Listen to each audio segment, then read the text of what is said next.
Maghahanda ko muna yung anak ko ng kanyang breakfast. Ito yung favorite niya eh, Coco Crunch. Kasi na kaya yun? Ang oras na?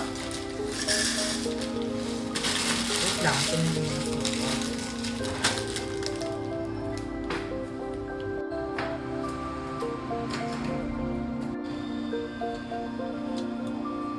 Diyos ko! Tulog pa yung anak ko. Ano yan?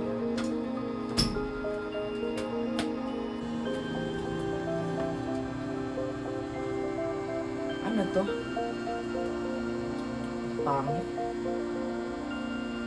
Tapon ko nga.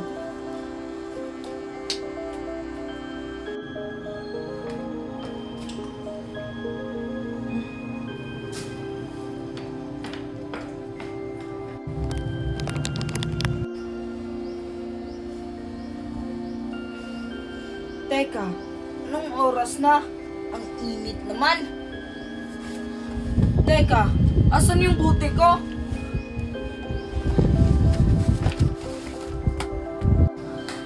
Mami, nakita mo yung buti ko? Ha, ano? Buti naman gumising ka na. Anong oras na? Ano bang buti na sinasabi mo? Yung bote ko, yung hawak-hawak ko bago ako matulog. Ay, yung bote? Tinapon ko, bakit? Ha, ano? Bakit tinapon mo? At saka, bakit mo pinakikiya naman yung gamit ko? Bakit? Ano bang meron sa buting yun, anak, ha? Tsaka, pangit naman yun, kaya tinapon ko. Mami naman eh, saan mo tinapon? Nandun sa kusina. Hanapin mo na lang dun sa basurahan.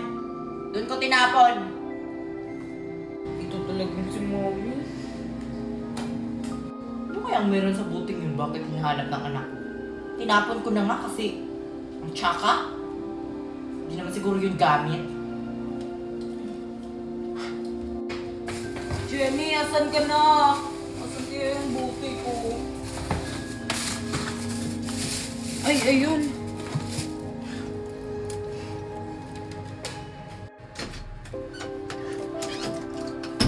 Kailangan hindi malaman ni Mami kung anong meron sa buting to. Okay lang kayo si Ginny dito? Wala bang nangyari sa kanyang masama? Teka, totoo ba yung nangyari kahapon na may Ginny sa battle na to?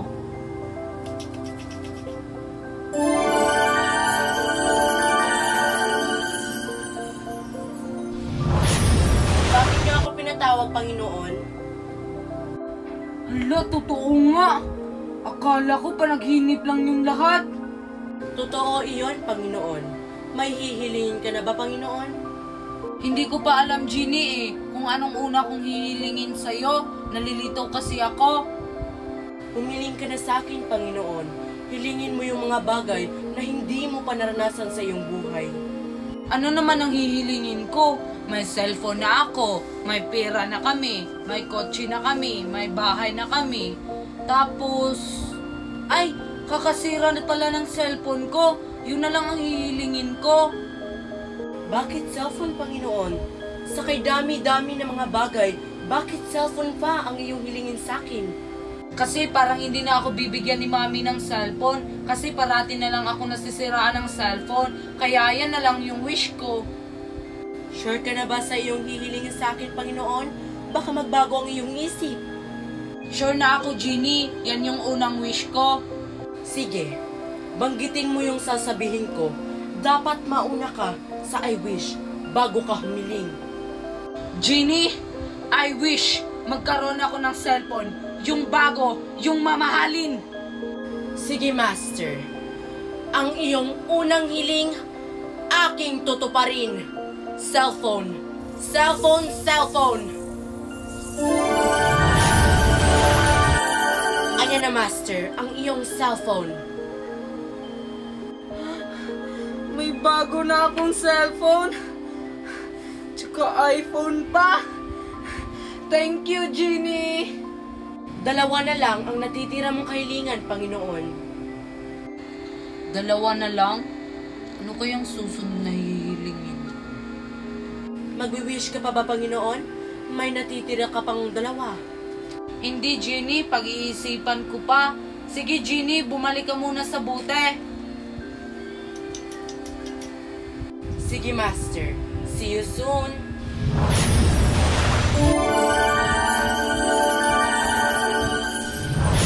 Sige, Ginny. Diyan ka muna. Wala, totoo nga. Diyan ka muna. Yes, may bago na akong cellphone. Dapat hindi ito malaman ni Mami.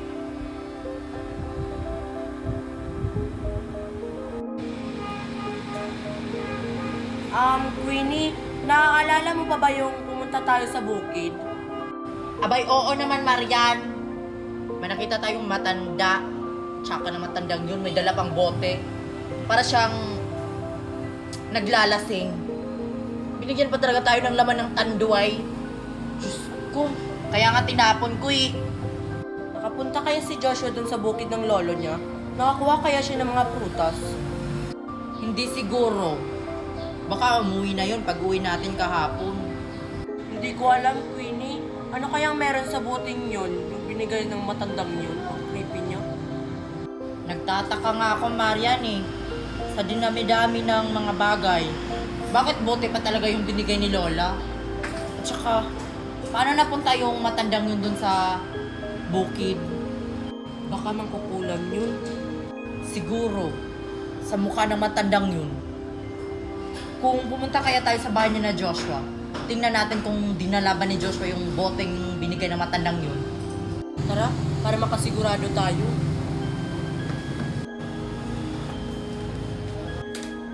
Tao po! Aling Meret! Tao po! Aling Meret, tao po! Wait lang! Teka lang! Mamaya na lang ako magluluto. Oh, kayo pala, Queenie at saka Marian. Bakit? Anong kailangan nyo? Nandyan po ba si Joshua, Aling Meret?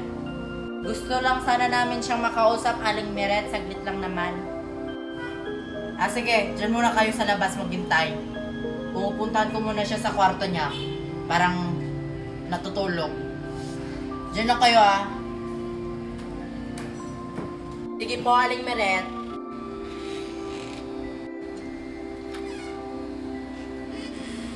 Nak! Mami? Ano yan? Wala, Mami. Wala. Kanina parang may nakita akong may hawak-hawak ka. Wala nga. Bakit niyo ba ako tinawag? Ganun ba? Nandun yung mga kaibigan mo sa labas. Nahanap ka. Si Queenie at saka si Marian. Dalian mo! Wala, bakit kaya nandito si Marian at saka si Queenie? Bakit kayo nandito?